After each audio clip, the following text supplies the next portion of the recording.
Prologue. Galorian. If there was one word to describe Galorian's life, it would be pain. It wasn't the kind of pain that came from a wound that inflicted your body in the most agonizing of ways. It wasn't the pain that burned in your lungs and muscles after running miles and miles all for the sake of your life. No. Instead, it was the pain that came from betrayal and loss. It was the heart-wrenching sensation of seeing people you loved and cared for suffering for reasons you couldn't fix. It was the guilt that flooded your mind and made you ache and mourn every time you tore a spirit away from its mortal puppet, putting an end to its life as you jerked your blood-stained blade from the limp body. That was true pain, and it encompassed him. That, however, didn't keep the burn of physical injuries at bay.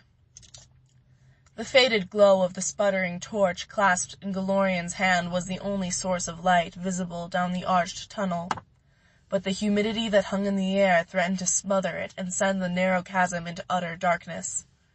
Galorian could only wonder how close he was getting to the end of the tunnel as he limped in the silence. He drew in a sharp breath every step he took, trying to fight the burning pain in his left leg. The injury was a few days old, but that didn't keep it from hurting like raw. Of course, he hadn't meant to get injured in such a way. He had simply planned to get the job done and be through with it.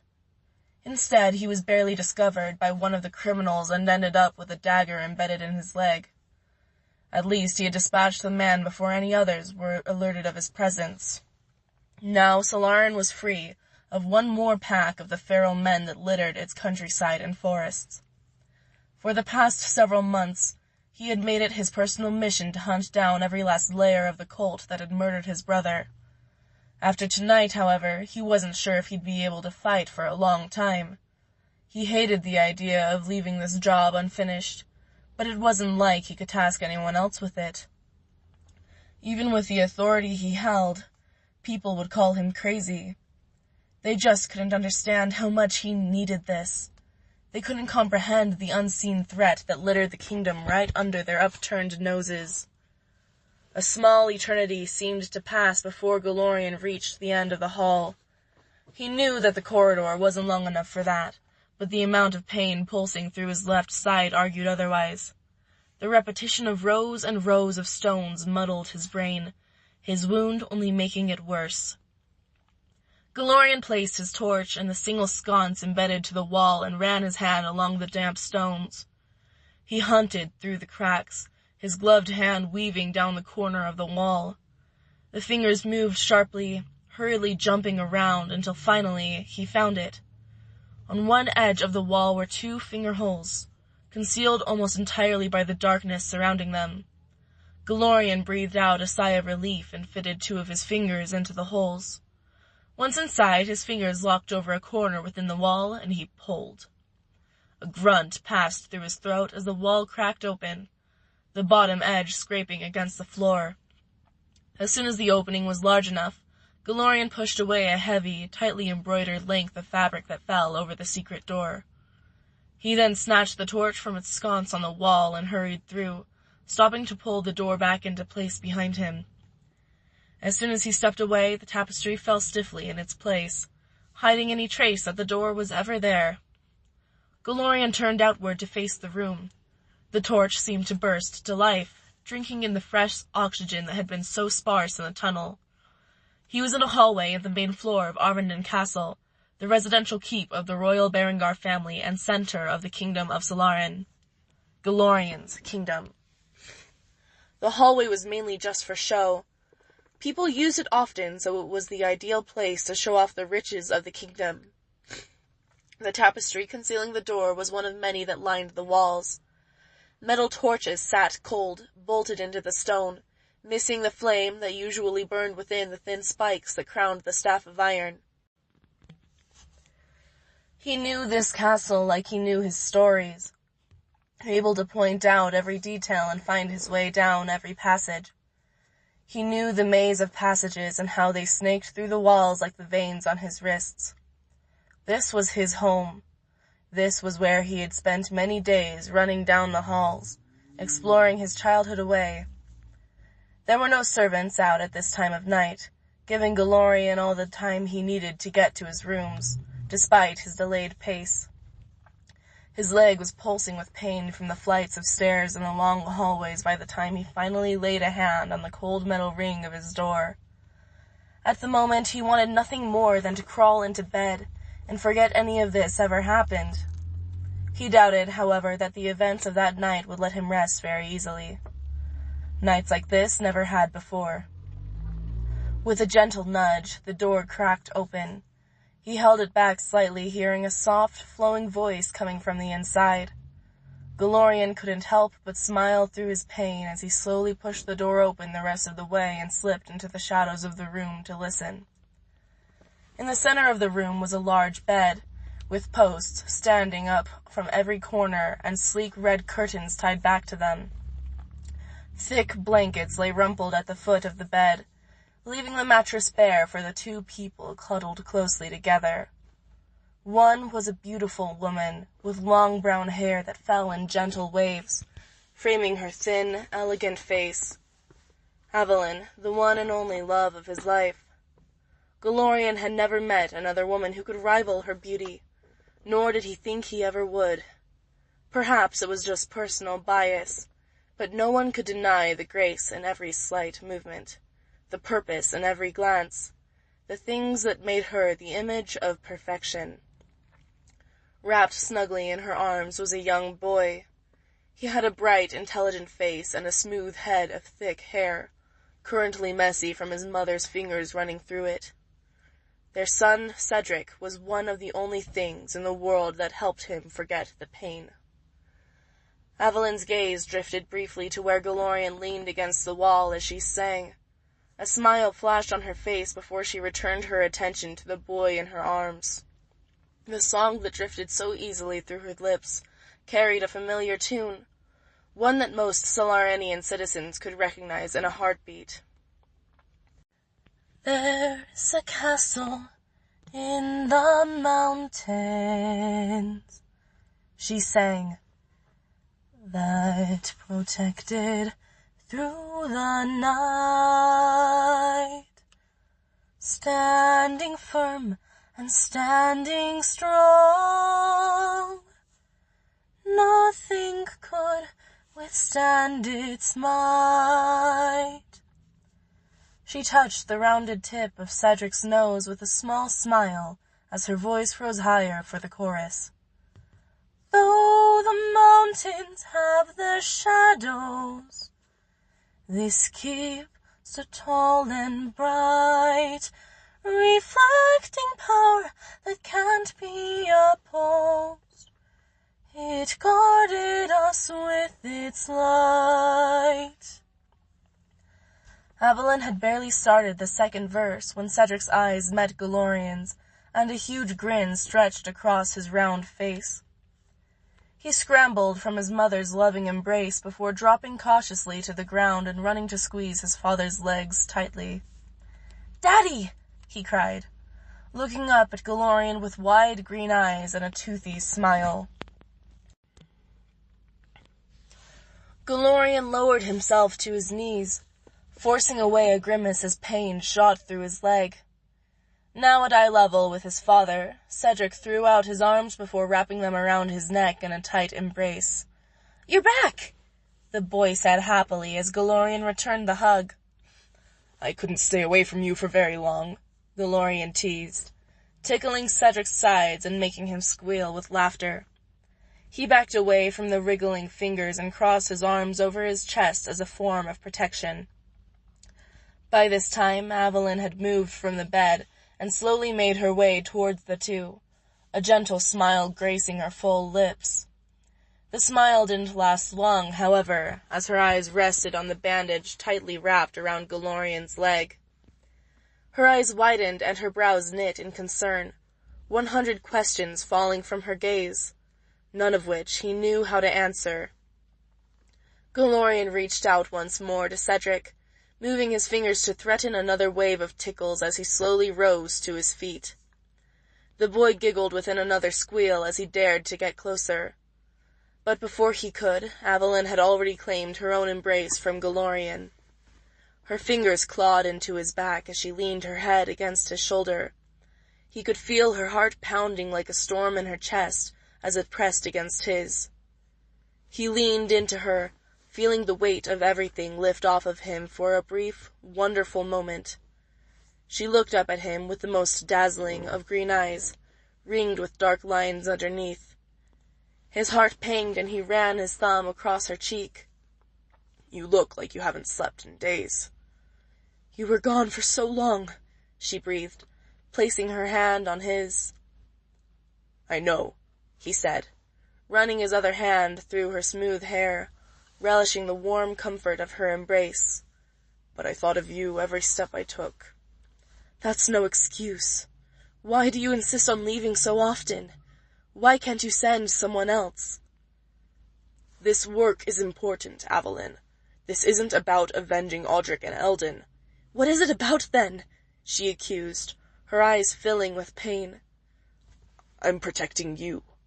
These people are a threat, and I don't know who I can trust anymore." Evelyn opened her mouth to say something, but she was interrupted by a gentle thump against their legs as Cedric joined the hug, burying his face in the skirts of his mother's nightdress. Evelyn's concerned frown vanished when Cedric gave another goofy grin to his parents. "I don't think he wants to be left out," she said, one hand drifting down to brush the boy's hair from his face.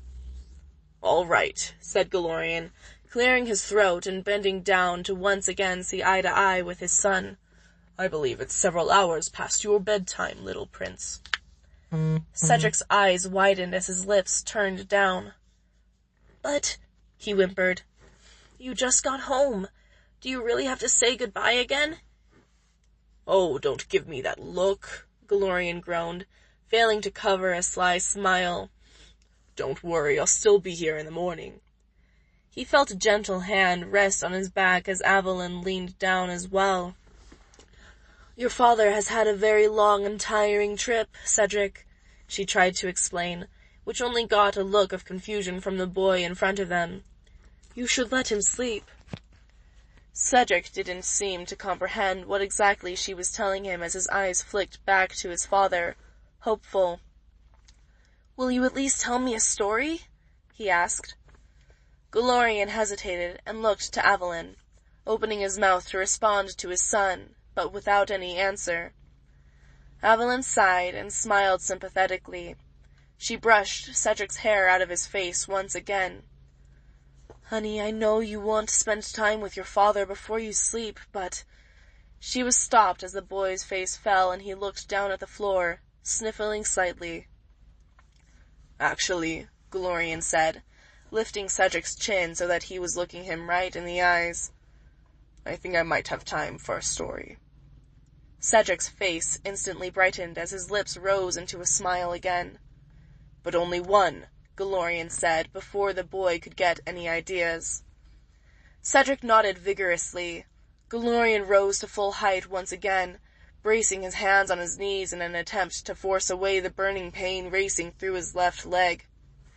As soon as he did, Cedric wrapped his hands around Galorian's and began towing him out of the door.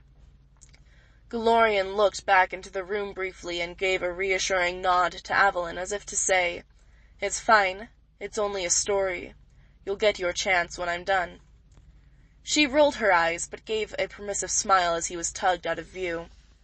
Cedric guided him into the next room that was dimly lit by a pair of torches on either side of the bed against the wall.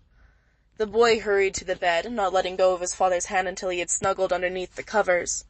Galorian sat on the edge of the bed, relief taking over his left side. "So, what daring tale is it tonight?" Galorian asked, grinning down at Cedric. "The one about the castle," he chirped, clutching his dark blue blankets tightly in his small hands. "The one from Mama's song." Galorian sighed, but his smile didn't falter. "Again? You choose that one nearly every time." Not to mention it was missing the high-risk sword fights and life-threatening situations. Clearly his son had no taste for suspense. He would just have to make do with it. "That's because it's good," Cedric explained. "It makes my stomach squelch." "Are you sure that's a good thing?" Cedric nodded vigorously, his legs bouncing underneath the thick blankets. "All right, where to begin?" Galorian pondered. "There once was a castle," the boy said, setting the story in motion. "Yes," his father said. "There once was a castle that rested deep within the mountains. This castle was the strongest source of protection against the Adrolan border and was the most formidable fortress in all the land, as it was built from the hard, raw ores of Tenebris. It saved Selarin from many oncoming attacks that would have been fatal had the army breached the mountains. But that was a long time ago. Over 100 years, even. Keep Estromel lies deep within the Tenebris mountains of southern Selarin. This fortress has fallen to all but utter ruin. Vines creep dangerously through the stones, breaking their strength. Mists flood the halls. Shadows creep along the walls." Galorian paused for dramatic effect. The shadows of ghosts. A tense look overcame Cedric's face as he slid further beneath his covers, yet his grin was unmistakable. With a sly smile, Galorian continued. "Many claim that these ghosts belonged to the lost souls of the soldiers and lords who died with the castle. They still march the halls, spectral weapons in hand, always waiting for a trespasser to cross their threshold." "Do you know what they do to those trespassers?" Galorian asked, leaning in so close that Cedric's shallow, excited breaths broke over the tip of his nose. After a moment's pause, Galorian grabbed Cedric tightly in his arms. The boy squealed and wriggled in his father's grip, a startled laugh flying from his mouth as Galorian said, "They take them and drag them deep into the dark cellars of the keep, locking them away until they join them in the cursed dance of the afterlife, far from the sights of the kings above." Cedric relaxed slightly, snuggling into his father's embrace. He turned himself so that he gazed wide-eyed at Galorian. "You've been there, haven't you, Daddy?" he asked, curiosity sparking in his green eyes. "How could I have been? I'm still here, aren't I?" Galorian responded. "Yes," Cedric agreed. "But you could have fought off the ghosts. You can do anything." "Anything is quite the achievement." Cedric stuck out his bottom lip, clearly unsatisfied with this answer.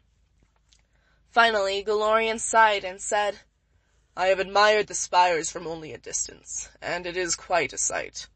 The tattered gold and green flags are rent in the powerful winds, so much so that one might expect them to fly free of the rusting poles any second." Cedric's eyes widened with awe, and Galorian knew the question he was about to ask before the words had the chance to fall from his mouth. "Will you take me, Daddy?" Galorian's face grew grim, and he forced himself to turn away from Cedric's pleading gaze.